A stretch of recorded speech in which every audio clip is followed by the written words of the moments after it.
Hello student, कैसे हैं? आशा करता हूँ ठीक ही होंगे। तो आज हम एनसीईआरटी मैथमेटिक्स कक्षा 11 का चैप्टर 1 का विविध प्रश्नावली हल करेंगे, जिसके हमने कुछ क्वेश्चन सॉल्व कर लिए थे। आज इसका पार्ट 2 देखेंगे।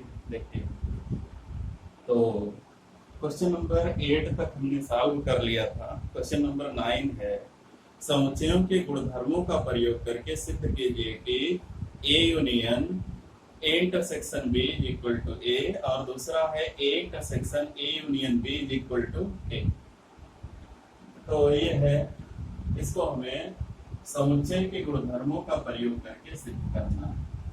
चलिए हम लिखते हैं एलएचएस माया पक्ष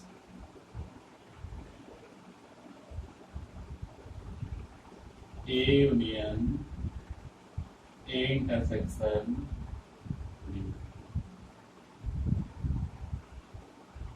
अब हम इसमें वितरण नियम लगाएंगे, डिस्ट्रीब्यूशन लॉ लगाएंगे। तो हो जाएगा A union A intersection A union B.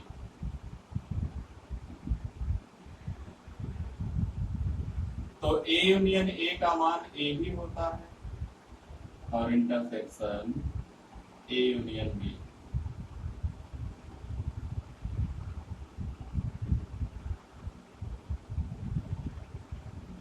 और ए यूनियन बी का जो इंटरसेक्शन होता है वो सदैव ए की छोटी संख्या। ए यूनियन बी एक बड़ी संख्या है, बड़ा समुच्चय है, और ए छोटा समुच्चय है।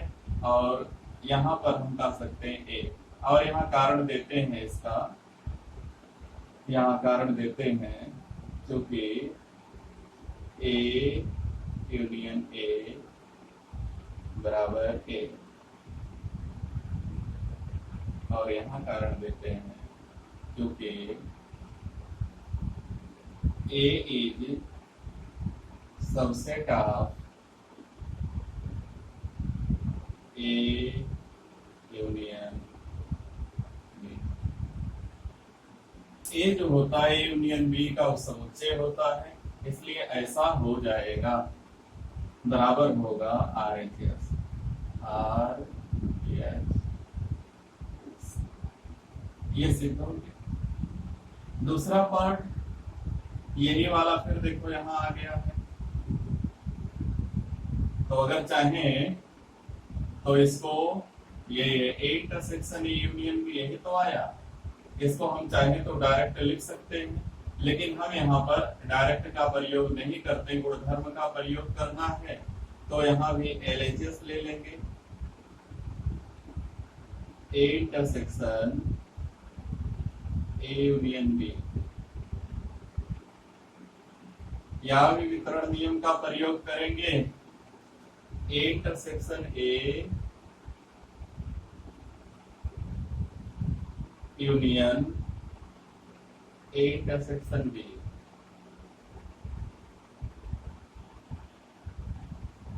ए इंटरसेक्शन ए का मान ए ही होगा, और यूनियन ए इंटरसेक्शन बी।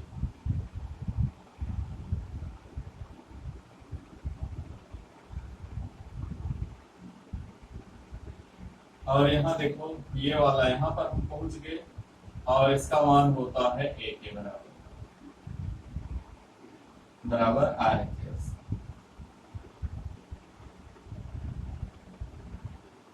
तो इस तरीके से हम इसको आसानी से सॉल्व कर सकते हैं। ये है हमारा क्वेश्चन नंबर 9। 10 है, देखते हैं। दिखाइए कि A intersection B is equal to A intersection C का तात्पर्य बी बराबर सी आवश्यक रूप से नहीं होता है। A intersection B is equal to A intersection C का तात्पर्य बी बराबर सी सदैव नहीं होता है।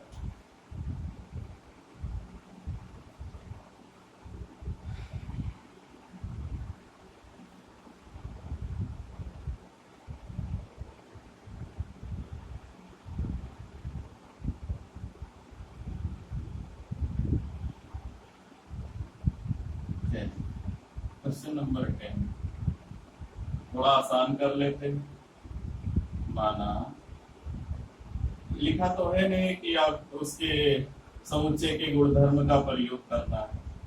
तो ए बराबर मान लीजिए 1 2, बी बराबर मान लीजिए 2 3, ए इंटरसेक्शन बी आएगा 2 बराबर ए इंटरसेक्शन सी,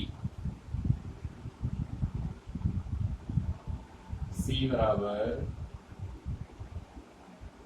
2 6, ऐसा मान लें।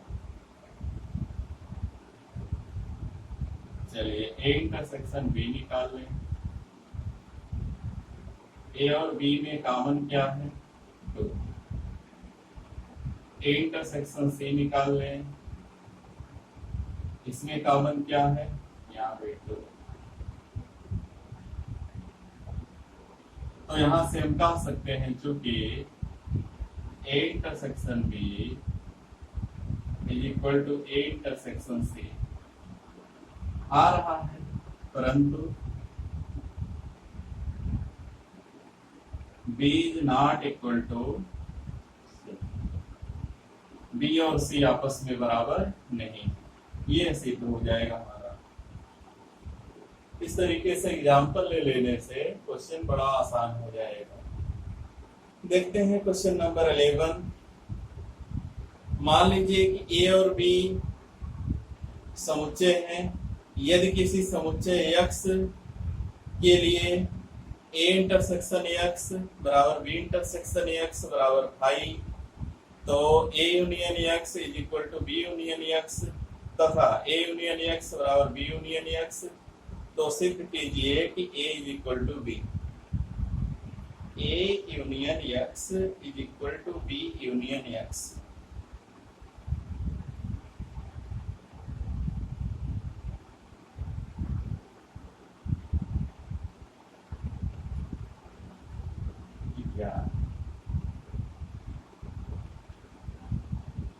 चूंकि A intersection x B intersection x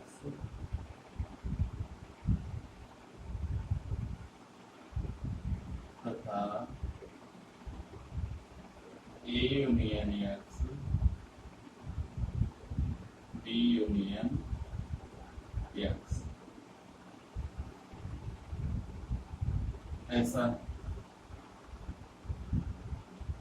इसको ऐसा लिख सकते हैं A intersection A union X बराबर A intersection B union X. समीकरण 2 का प्रयोग करके हम इतना कह सकते हैं। दोनों पक्षों में ए के साथ इंटरसेक्शन ले लेते हैं, फिर इसमें वितरण नियम लगा लेते हैं। A intersection A union A intersection X, A intersection X बराबर A intersection B union A intersection x.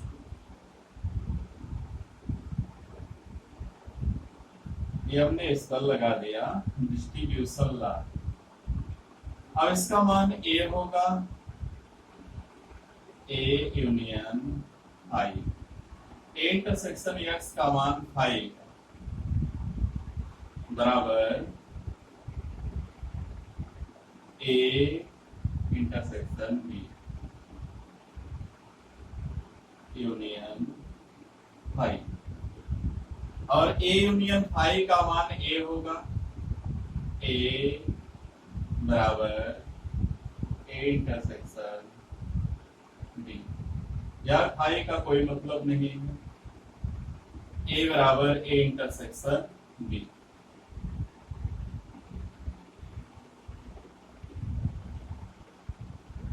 इसलिए यहां से हम कह सकते हैं कि ए इंटरसेक्शन बी के जो अवयव आएंगे ए के बराबर आएंगे। इसका मतलब बी एक बड़ा समुच्चय कोई हो सकता है जिसमें ए से ज्यादा अवयव होंगे, यहां से हम कह सकते हैं कि A subset of B, A subset of B. Question number 3।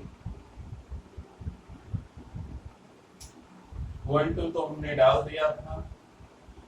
यहां से देखिए छुपा हुआ है कि ए जो है ए इंटरसेक्शन बी के बराबर है, और हमने बताया था ए और बी के जो कॉमन होते हैं उसको ए इंटरसेक्शन बी लिखा जाता है।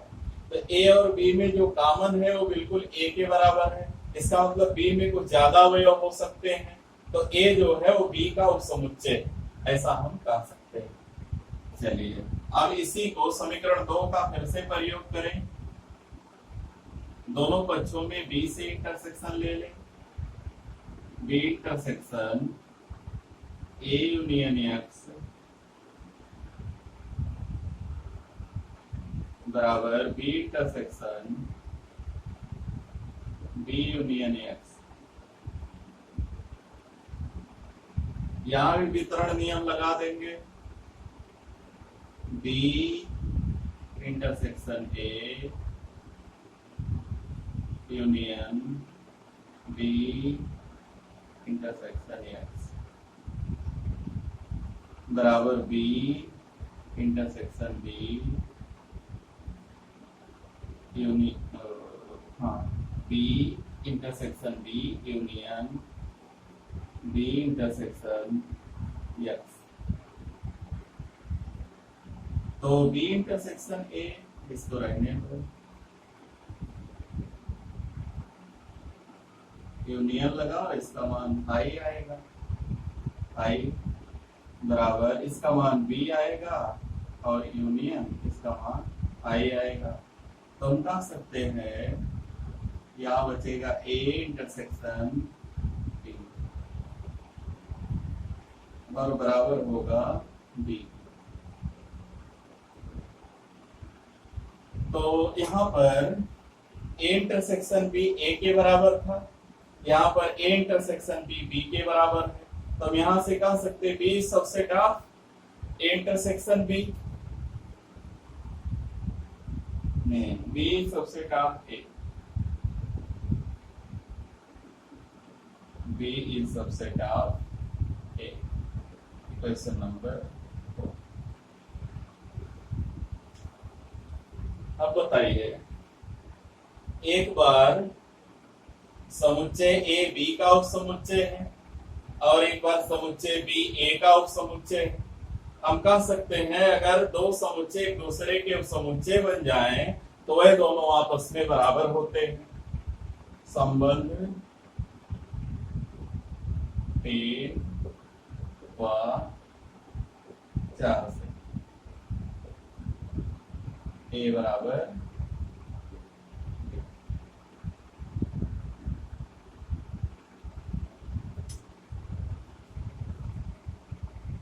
इस तरीके से हम क्वेश्चन नंबर 11 को सॉल्व कर सकते हैं। ध्यान दीजिएगा, थोड़ा अलग तरीके का क्वेश्चन, तो नोट कर लीजिए इसको। आगे देखते हैं क्वेश्चन नंबर 12। एबीसी, ऐसे समुच्चय एबीसी ज्ञात कीजिए ताकि A intersection B B intersection C और ए इंटरसेक्शन सी अरिक्त हो, किंतु ए बी सी तीनों में कुछ भी कॉमन हो। A intersection B intersection C बराबर 5। तो बड़ा ही आसान सा क्वेश्चन है। ए बी सी 3 सेट मान लेना है जिसमें तीनों का अलग अलग इंटरसेक्शन कुछ ना कुछ आए, यानी A intersection B B intersection C ये कुछ ना कुछ मिले। तो क्वेश्चन नंबर 12 माना A 1 2 B 2 3 C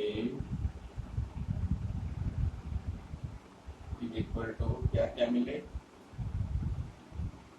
A intersection B B intersection C A intersection C, B और सी में भी कुछ मिले और ए और सी में भी कुछ मिले, किंतु तीनों में कुछ भी कॉमन ना हो।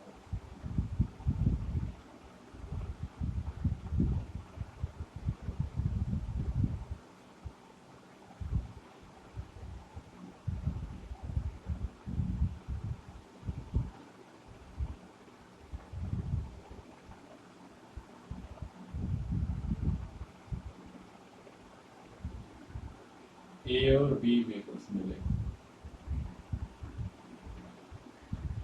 बी और सी में कुछ मिले,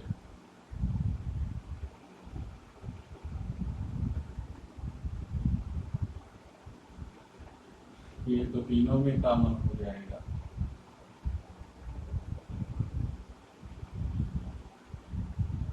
ए बी,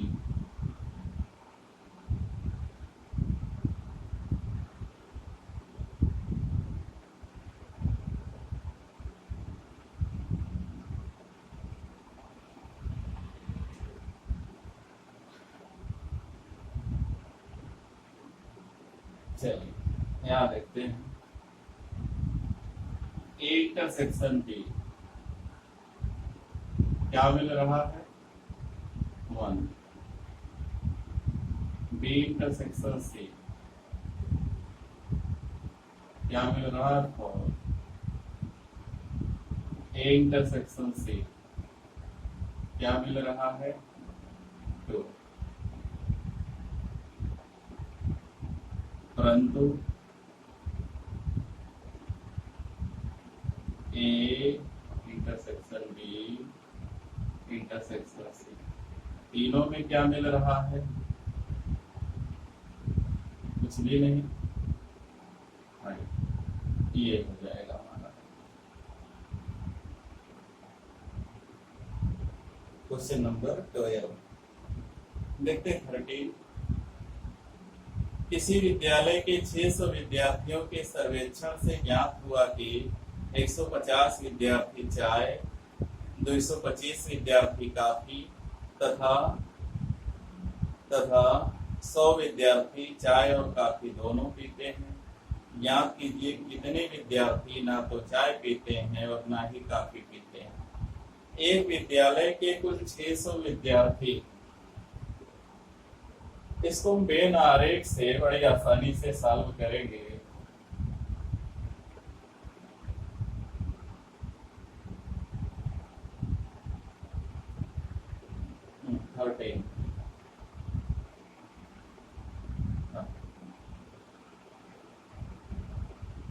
तो कुल विद्यार्थियों की संख्या है n। कुल विद्यार्थी कितने हैं लिख लेते हैं। 600 कुल हैं,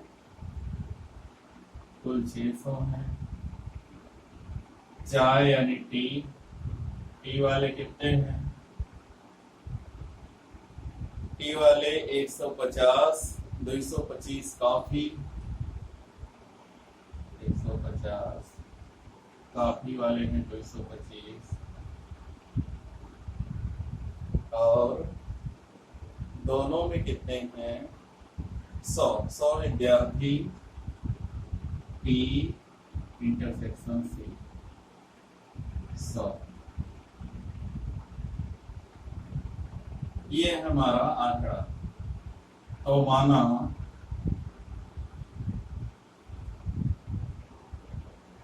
चाय व कॉफी पीने वाले विद्यार्थियों का समुच्चय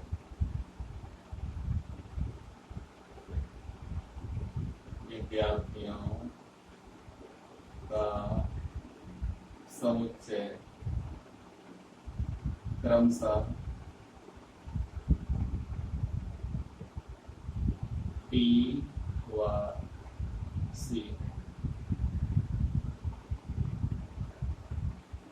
तो सबसे पहले एक हम बना लेते हैं बॉक्स जिसमें कुल 600 विद्यार्थी, टोटल संख्या है इसमें 600 और इसी में चाय वाले हैं, इसी में कॉफी वाले। ये दोनों का यूनिवर्सल है। पहले दोनों में कितने हैं? 100 हैं जो कॉफी और चाय दोनों में है। 150 टी में है, 100 इधर लिख दिया, 50 हमको यहाँ लिखना पड़ेगा। तो टी में 150 हो गए, सी में 225 है तो 100 इधर हो गया, 125 इधर हो गया। अब कह रहा है कुल विद्यार्थी हैं 600, कुल विद्यार्थी हैं टोटल 600। चलिए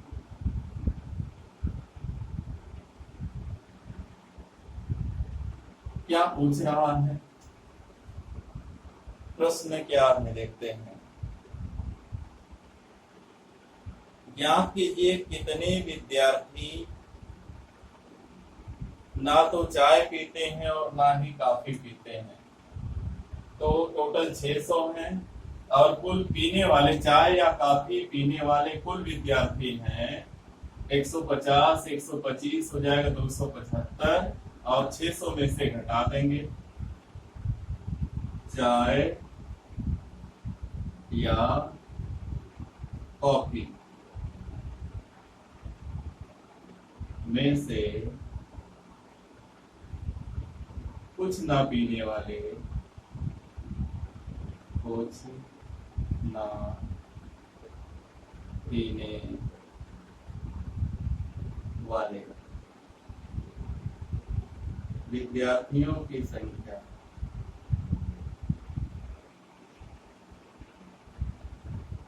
विद्यार्थियों की संख्या बराबर टोटल है 600 माइनस 50 प्लस 100 प्लस 125, 50, 100, 125 घटा लेंगे 600 माइनस 225 प्लस 50 275 घटाओगे 10 में से 5 गया 5, यहाँ बचा 9 में से 7 गया 2, क्या बचा 5 में से 2 गया 3, 325। तो 325 विद्यार्थी ऐसे हैं जो ना तो चाय पीते हैं और ना ही कॉफी पीते हैं। फिर आगे चलते हैं। विद्यार्थियों के एक समूह में 100 विद्यार्थी हिंदी, 25 अंग्रेजी और 25 विद्यार्थी दोनों भाषाएं जानते हैं। विद्यार्थियों में से प्रत्येक या तो हिंदी या तो अंग्रेजी जानता है। समुच्चय में कुल कितने, समूह में कुल कितने विद्यार्थी? तो 100 विद्यार्थी हिंदी, 50 विद्यार्थी अंग्रेजी और 25 दोनों जानते हैं। तो ऐसे ही हिंदी और अंग्रेजी का है, तो इसमें कुल विद्यार्थियों की जो संख्या है वो कोई ना कोई भाषा जरूर बोलते हैं, यानी फालतू नहीं, कोई ऐसा विद्यार्थी नहीं है जो बोलता ना हो। तो हिंदी बोलने वालों को एच मान लीजिएगा, हिंदी बोलने वाले विद्यार्थियों का समुच्चय एच और इंग्लिश बोलने वालों का ई। 25 व्यक्ति हैं जो दोनों बोलते हैं, 25 व्यक्ति हैं जो हिंदी और अंग्रेजी दोनों बोलते हैं। 100 हिंदी और 50 अंग्रेजी बोलते हैं, तो 100 हिंदी बचा इधर 75, 75 25 100 और 50 अंग्रेजी, यहाँ भी 25 होंगे। कार्य कुल कितने विद्यार्थी हैं तो गिन लीजिए, 25 25 50 और 75 हो जाएगा 125। कुल विद्यार्थियों की संख्या हो जाएगी 125। अगला होगा 60 लोगों के सर्वेक्षण में पाया गया 25 लोग समाचार एच, 26 लोग समाचार टी, 26 लोग समाचार आई, 9 लोग एच तथा आई, 11 लोग एच और टी दोनों और 8 लोग टी आई दोनों तथा 3 लोग तीनों समाचार पढ़ते हैं। तो निम्नलिखित को ज्ञात कीजिए। देखते हैं, 60 लोगों के सर्वेक्षण में पाया गया कि 25 लोग समाचार एच, एच है, टी है, आई है, 3 समाचार हैं। Question number 15।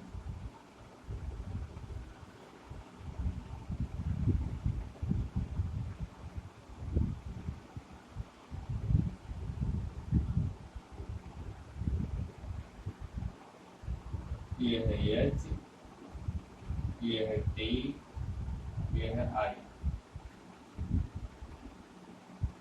3 समाचार पत्र।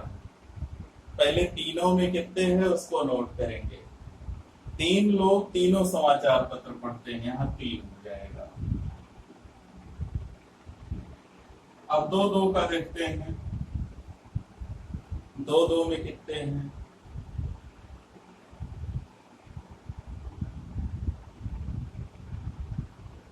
9 लोग एच आई, 9 लोग एच और आई, 9 लोग एच और आई, तो 3 हो चुके हैं, 6 बचे। एच और आई में दोनों में कॉमन हुए 9 लोग। फिर कह रहा है 9 लोग एच और आई, 11 लोग एच और टी, 11 लोग एच टी, 3 हो गए, 8 इधर बचे। 11 लोग एच और टी, और फिर कितने लोग हैं जो टी और आई वाले हैं? टी और आई जो है वो 8 लोग हैं। 8 हैं तो 3 इधर हो गया, 5 इधर हो जाएगा, टोटल हो गए 8। अब एच में कुल कितने हैं? एच में कुल कितने हैं? 25 लोग एच, 26 लोग टी।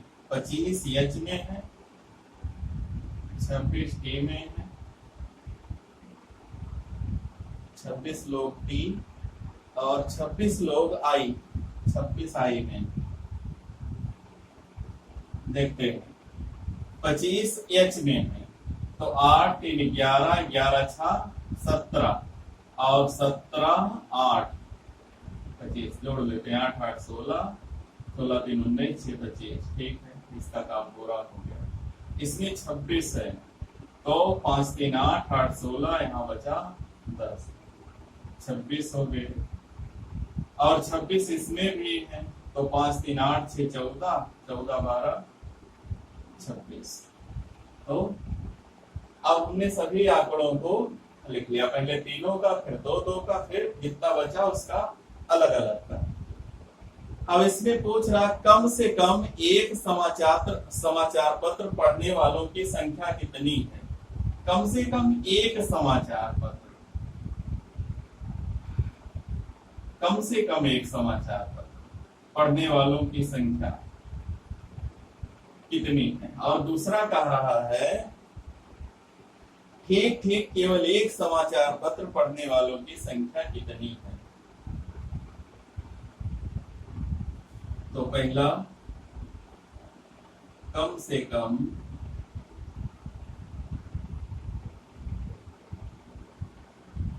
एक समाचार पत्र,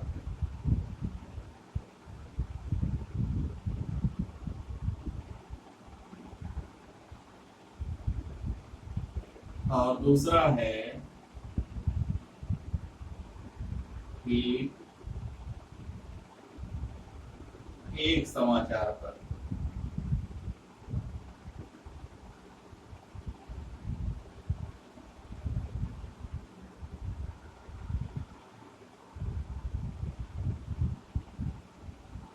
तो कम से कम एक में, कम से कम एक का मतलब एक जरूर पढ़ते हैं और सभी में कोई बात नहीं, सभी आ सकते हैं।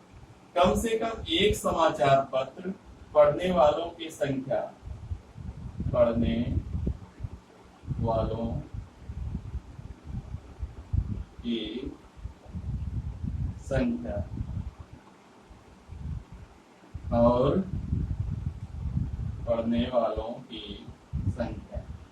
देखते हैं कम से कम एक में सभी आ जाएंगे जितने हैं, 8 8 16 10 26, 26 6 32, 3 35, 5 40, 40 और 12 52। कितने लोग हैं कुल? 52।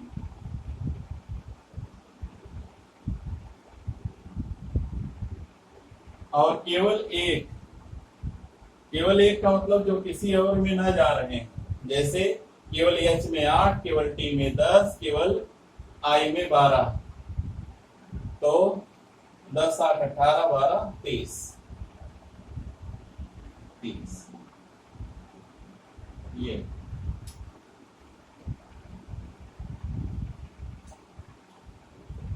तो इतना हो जाएगा।